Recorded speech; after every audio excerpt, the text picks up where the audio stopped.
Hey guys, hello. Welcome to our this week's episode of Women Wired to Win. Oh my gosh, guys, the show that helps the female entrepreneur win big in life and business. And I am Susan Norman. I'm your host today.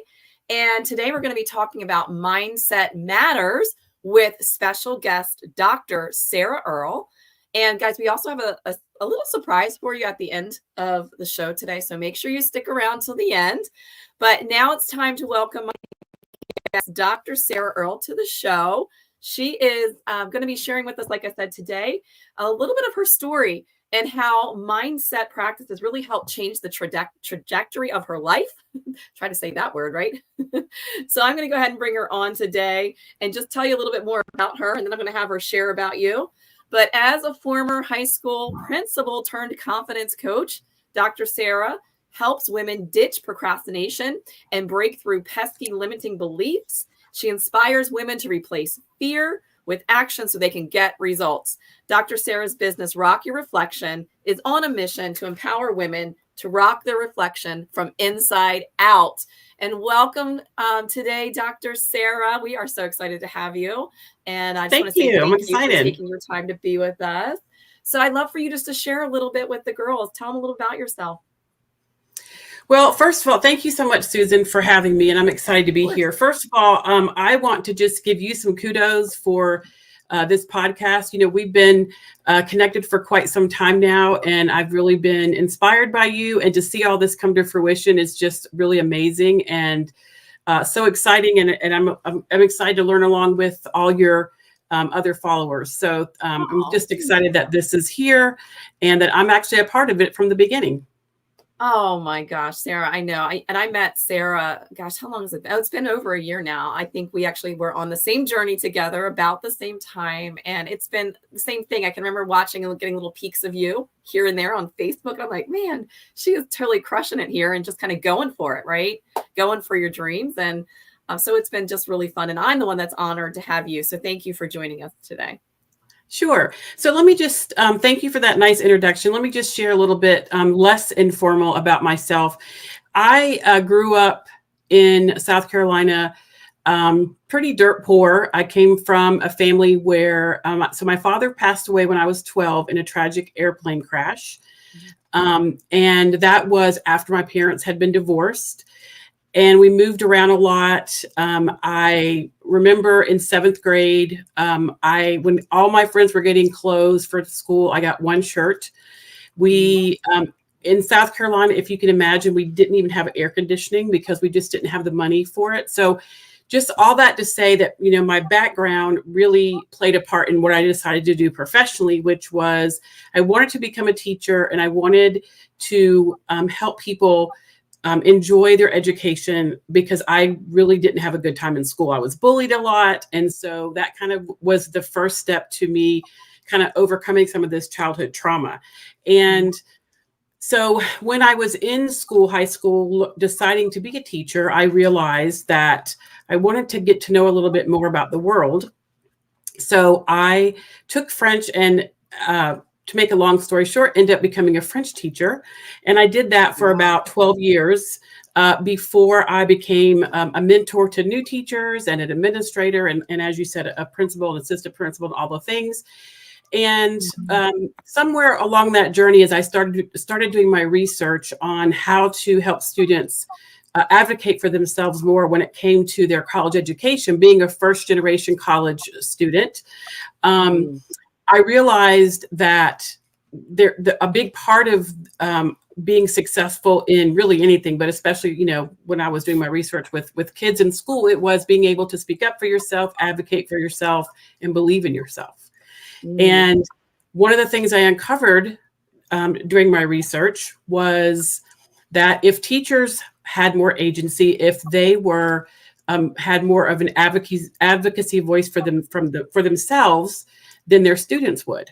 And I realized the power of us as adults being able to, you know, really have that strong belief in ourselves. And that kind of led me down a journey to just help women in general. So that is kind of how I ended up sort of in this space. And while all this was going on, I was living my dream. I was a teacher. I got a master's degree. I was so proud of that. The first one in my family.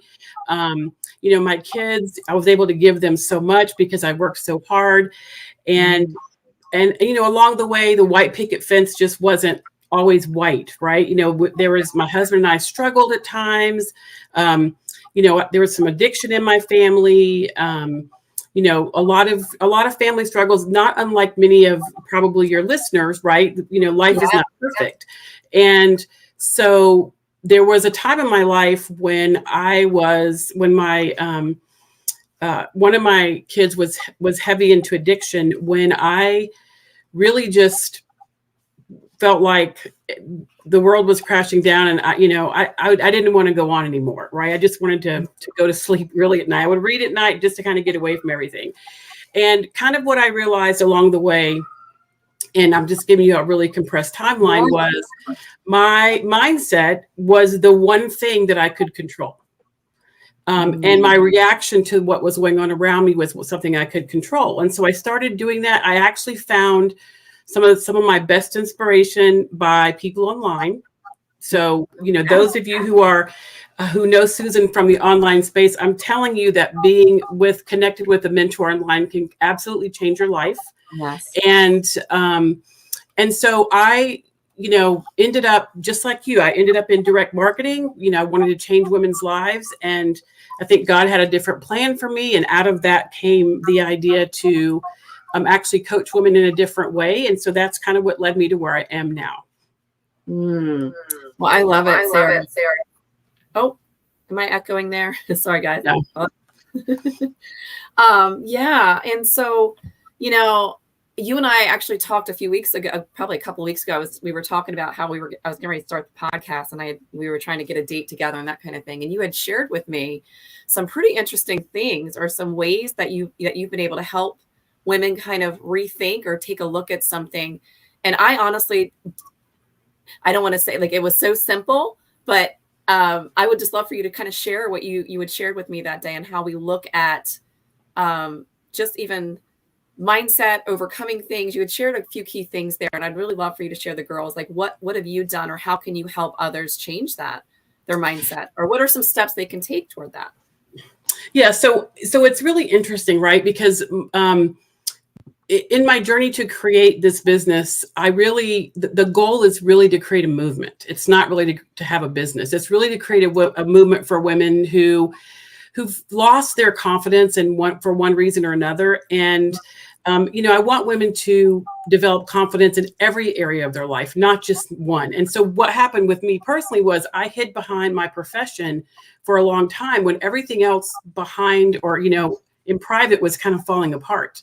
And that was kind of my way to do that. And so I knew that I had it in me to rise above all these circumstances, but it was just a matter of how am I going to do that? So one of the first things I did was I learned how to do what I learned how to pivot my emotions and my mindset, right? So literally I read a book, and the book was, it was called Capture. It's a really tough read. It's pretty academic, but it's about stories of people who let their mindset get the best of them and it didn't turn out well. And I was really inspired just by the title of this book, Capture, because we can allow negative thoughts to capture us. And when they do, then if we don't get control of them, they can kind of take over. So what I learned how to do, or what I decided to do through this process or through reading the book, was literally when I have a negative thought, and I still do it,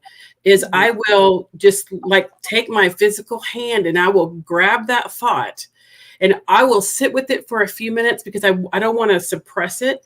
But within a few minutes or seconds, I just let it go. I literally physically say, kind of go away, right? Because it's important not to suppress your thoughts, but it's also important not to let them control you. And so that was kind of the beginning of a process that I created that really has 3 steps to it.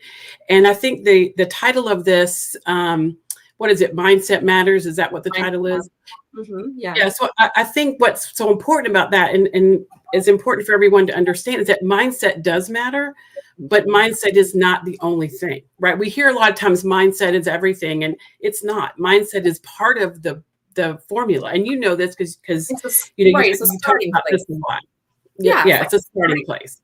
Mm-hmm. Right. And I feel like and when we talk about mindset, it's what I'm going to share with you right now is not rocket science. All these books behind me have all kind of things in them. People have written so many books about this, but what I created was just kind of what I started doing. I created a process based on my own experience and my own research that helps people walk through kind of what you can do every day, multiple times a day, to change that mindset. So the first thing is really to start from a place of positivity. Where can you in your mind reframe your thoughts?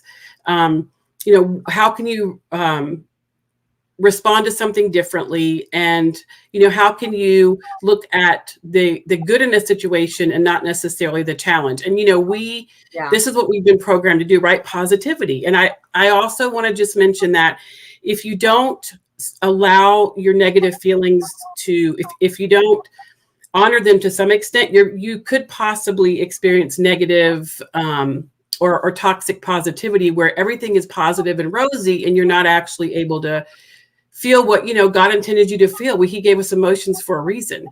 Yeah. So after you kind of start developing this mindset and you have these thoughts, the next thing is you need to take action, because a thought without action is dead. Like, faith without works, right? I mean, you've got to take some action.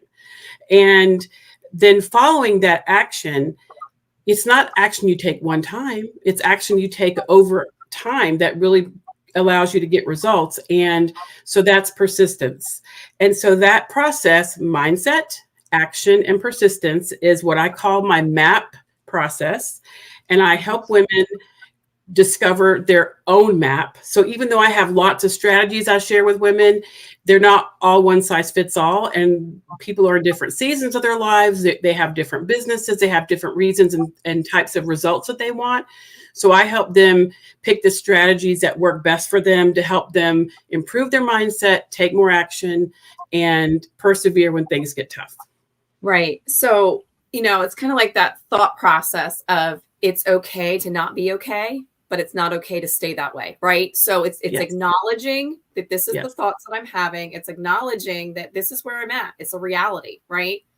But at the same time saying, okay, what are the steps that I can take now to kind of get out of that place? It's interesting, Sarah. I actually heard somebody say something the other day, and I don't know if anybody else has ever experienced this, but I can remember when my girls, I was a very young mama, right? I was 18 years old when I had my first daughter. In case you guys don't know that, I was a mom on my 18th birthday, 2 children by the time I was 19 years old. And I dealt with a lot of mindset stuff, right? Just a lot of things, just as we all do. But I remember sometimes there would be moments where you get these intrusive thoughts. Does anybody ever deal with that? Like, it's an intrusive thought and it's like, okay, you feel like it's just kind of staying in there. And you're like, I listened to somebody say something the other day and I thought this was so good. She said, she kept praying about this. God, take this thought away from me. Take this thought away from me. And God said to her, Holy Spirit said, well, give it an ending.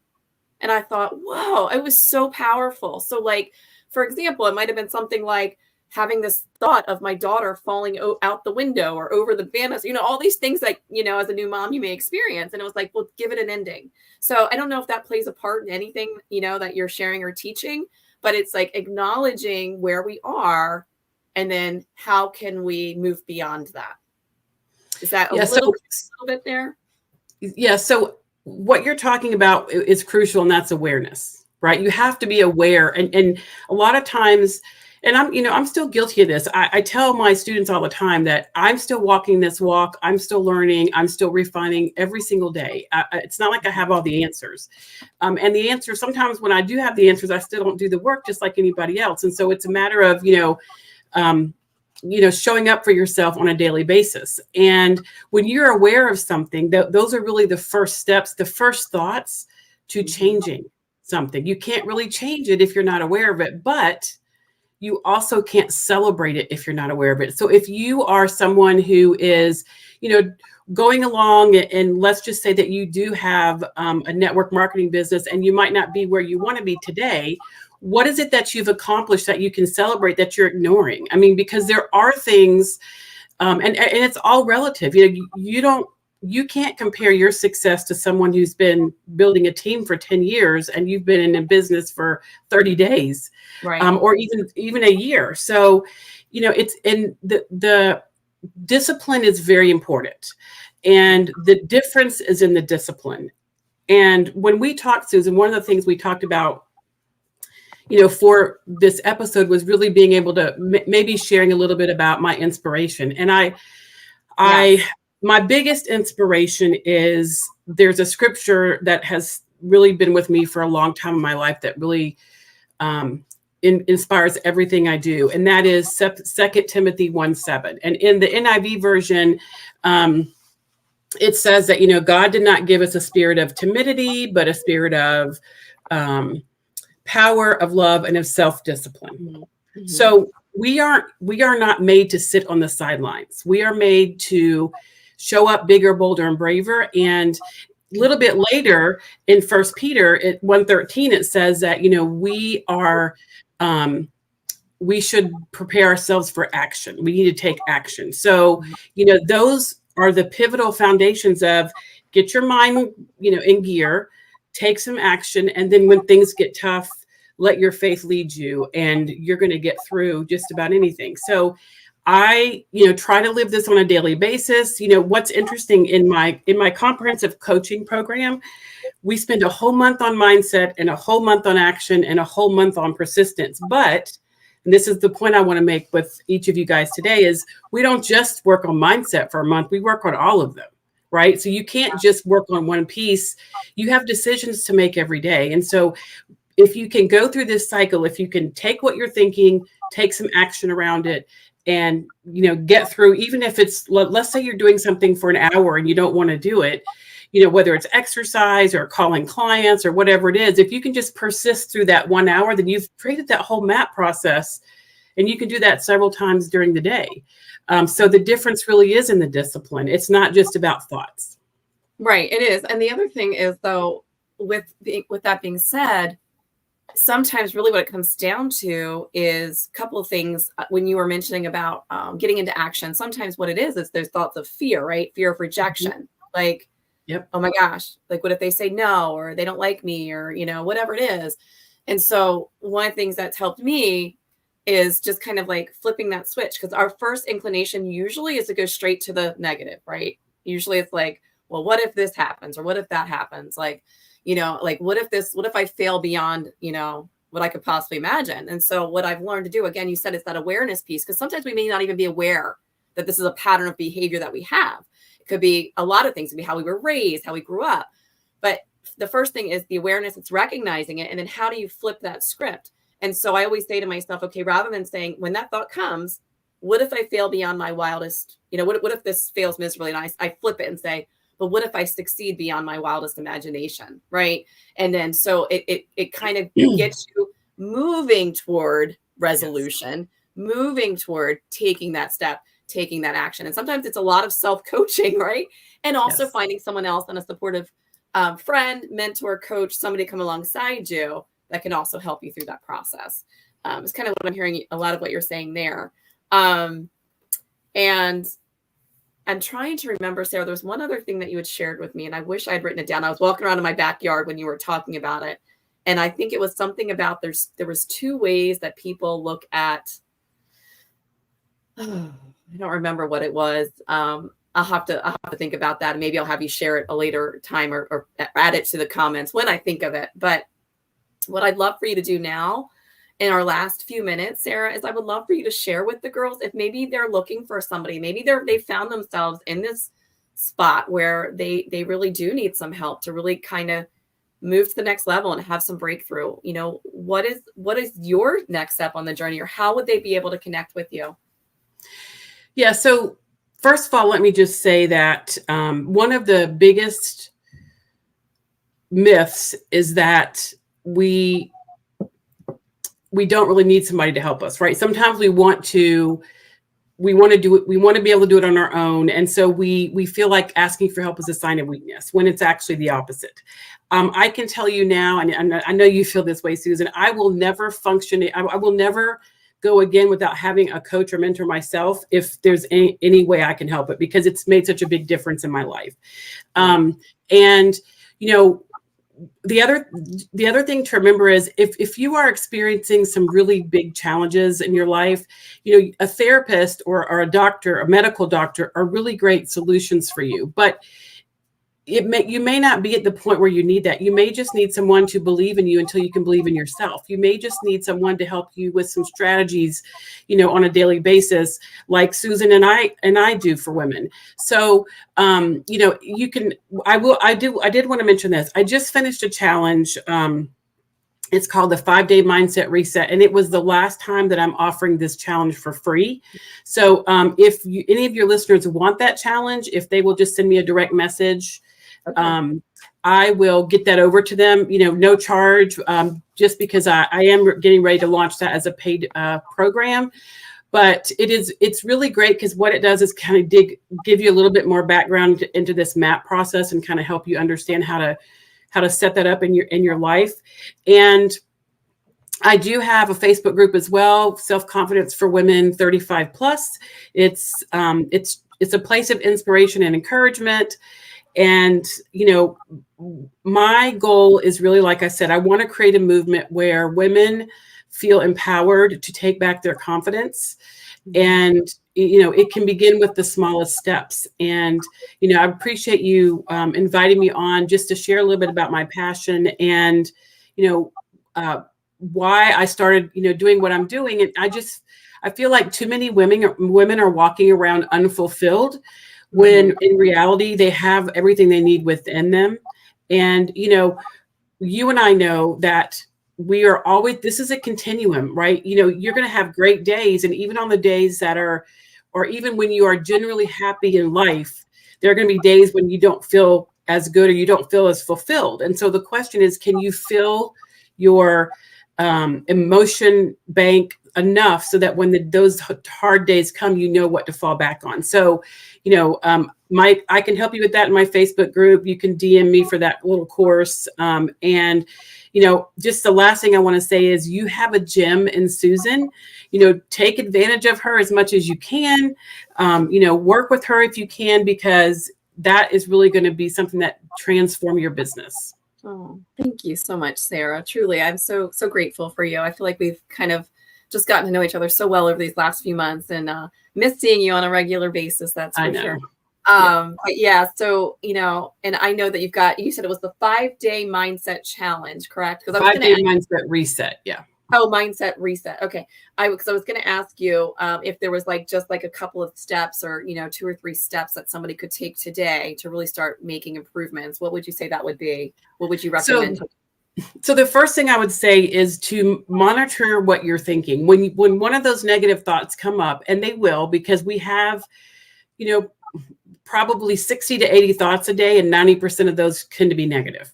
So when those negative thoughts do come in your mind, pay attention to them. Don't try to walk away from them, right? You know, say them out loud. That's really hard. Or just notice them. And then take a moment so after you recognize the thought, take a moment to try to understand, you know, is this really serving me? This is probably not. And, you know, we can all learn from these thoughts too, right? So that's another side of this whole thing is everything is feedback. So when something, you know, happens and you don't like it, why are you giving it the attention, right? You know, you're giving it meaning that it might not be. So for example, if someone, I'm just going to use this because this might appeal to your audience, but if someone does reject you and say they don't want your product, that's not on you, right? And we take that as a personal, you know, problem, when in fact, most of the time that's not us, it's them. And we just need to move on. And so if we can recognize that and just reframe our thought toward that, then we've recognized something that is negative. We're starting to think, well, you know, what is that saying? What I'm thinking is none of your business or something like that. What Yeah. other Anyway, people so think about you, yeah, none of your business. what other people think about me is none of my business. Right. So you Right. just kind of move on from that thought. And then the next thing is, you know, is taking another step forward, because you, like you said earlier, you just want to make progress. You're not trying to win a race today. You're not trying to, and I would argue that the race that you're trying to win is not the goal. The goal is to run the race, right? Yeah. The goal is to progress and to keep going, because how many of you have reached a goal and when you get there, you're like, oh, now what? Is this it? So like I finished a doctorate degree last year, May. I did it for myself. I didn't do it for anybody else. And I literally left my job like a month after I got that degree. And you know, it was great to achieve it, but it's after I achieved it, and there was a little part of me that was like, okay, well, you did that, check. Now what's next? So it's not necessarily the pinnacle, right? It's getting there. And that's what I know that you can help provide to people is, you know, kind of enjoying the journey and growing in your faith as well during that process. Right. And not only that, but it's all about how can you pass that on now, right? Yes, how do we pass this on to someone else? And because one of the things that I know, and this is a really big reason why I made this podcast, because there are 5 areas of self-leadership, and we've got to learn how to lead ourselves well first before we could ever lead anyone else. And a lot of times what can happen as we're building or growing an organization, or we're an entrepreneur, it doesn't really matter what the product or service is, or what you're offering. We've got to learn how to master this. And as Sarah said, we're not going to be perfect, right? You're going to have days where you're going to fail miserably. You're just going to. That's part of life. But when you can show up and you win more days than you're not winning, then obviously that is a win. But the thing is that the more that you can start to learn this skill of casting those thoughts down, and remember that, you know, you can do all things through Christ who strengthens you, but you will start to attract more people to you, because I will tell you that people do want to be around something that's life-giving, that, you know, they're not perfect, right? They're not perfect, but that there's somebody that is lifting people up, not tearing people down, because sometimes that negativity can be the words that we're choosing even to speak out, right? So it's about, yes, we're aware now that those thoughts are coming. What are we doing with those thoughts? And how are we using those thoughts? And what are the actions that we're taking, right? Especially if you're somebody, maybe you've come from a background where there was maybe a lot of abuse that you grew up in, whether it's emotional or mental. And I'm sure, Sarah, you probably talk about a lot of these things as well. But you know, it's not always easy, and it's not something that happens overnight, right? It's a process, but you can always strive to be better every day, so that you're attracting more of the people that, you know, that you'd like to be in your space. Does that make sense? And I will say one more thing I think that might be important is that sometimes as Christian women and entrepreneurs, sometimes, you know, we think, oh, our goal is to serve people. And it is. But I also think that, you know, God wants to bless us, and it's okay to say that you want to make money. And it's okay to say that you want to be very successful. And a lot of times, and I've been guilty of this myself, you know, I talk about, oh, I want to serve people and help people. And I do, but I am lying to myself when I don't say out loud that I want to be highly successful, and I can't be a philanthropist, or I can't have the choices I need to help people if I'm not making money. So don't sit behind that goal that you want to have. You know, it's okay to serve people and make money. That's exactly right. I was just looking for a book here. I can't find it. You know, we always got all these books. It's on my other bookshelf. One of my favorite books is written by Jensen Franklin, and I believe the title's called "Believe That You Can." I think that's what it's called. I have so many different titles in my head, but I love it because he talks about that. Like, you know, at all the goals that we set, especially as believers, they need to be tied to the harvest, like a harvest goal. But there's nothing wrong with making money and having security for our family, as long as your heart is in the right place. And yes, you're doing what you're doing because you're passionate. And there is a piece of, I mean, let's put it this way. If you don't want to serve people, then maybe you're in the wrong line of business, right? Like as far as direct sales, network marketing, or the service industry, product or services. But there's nothing wrong, as Sarah said, with both. You want to make money, but also you want to serve people. And so I think that was a really important point. Thank you so much for bringing that up today, for reminding us. And I could talk to you literally, we could go all day long, right? Well, you just have to invite me back. Oh my gosh, we'll have to definitely for sure. And if you guys want to find Dr. Sarah Earle, you can find her on Facebook. What was the name of the group again? Sarah, tell us again. Self-confidence for women 35 plus. Okay, self-confidence for women 35 plus. Her 5-day mindset reset. Yep. If you'd like access to that, you can drop that in the comments. And I also told you guys to stick around to the end because I did have a gift for everyone that tuned in today. And so I'm going to be posting it in the comments. But I have, and actually got this inspiration from you, Sarah, but I have these bracelets. And if you want your free bracelet, just comment bracelet in the comments and you can pick pink or purple. And I will send you the link where you can register for your free bracelet. And it's just one of those things that you can always remind yourself every day, a reminder to take a look at this and say that you were wired to win. God created us perfectly in his image. And it doesn't mean that we're going to win every single day. No, but ultimately, all those little wins that we have along the way in our journey amount to that big win, which to me is the purpose that God created me for, right? That's what a true win is. And so one side says wired to win. The other side says dream, plan, do it big. And then on the inside, it has the scripture, Jeremiah 29:11, which is one of my most favorite scriptures. So if you want your free bracelet, just go ahead and put bracelet in the comments. Is that for me in my house? I serve the Lord. Is that what that one is? It's the one that says, he says, for I know the plan. Oh yeah. God, I know the plans I have for you, says the Lord, plans to prosper you, not to harm you, to give you a hope and a future. It depends on which version, which version you're reading it in. But just know that God has a plan and a purpose for you, and you were wired to win. And I just want to say thank you so much for tuning in today. And Sarah, thank you for being here today. Sure. And it's fun. I'm gonna say goodbye for now. And then I know I'll be bringing you back on again for sure. And but thanks again, Sarah. We'll see you soon. Okay, bye. Okay, guys, before I let you go today, finally, what I want to say is if you've not gotten your copy of the Ultimate Direct Sellers Planner, you can grab yours on Amazon. I can drop the link for you. It's a great, this one here is my second edition planner. And it does give you 365 days of planning all the things that you need for your business. And again, I want to say thank you for tuning in. And I can't wait to see you guys for our next episode next week. And we'll see you at the same time. Okay. Have an amazing day, guys. And I'll see you really soon.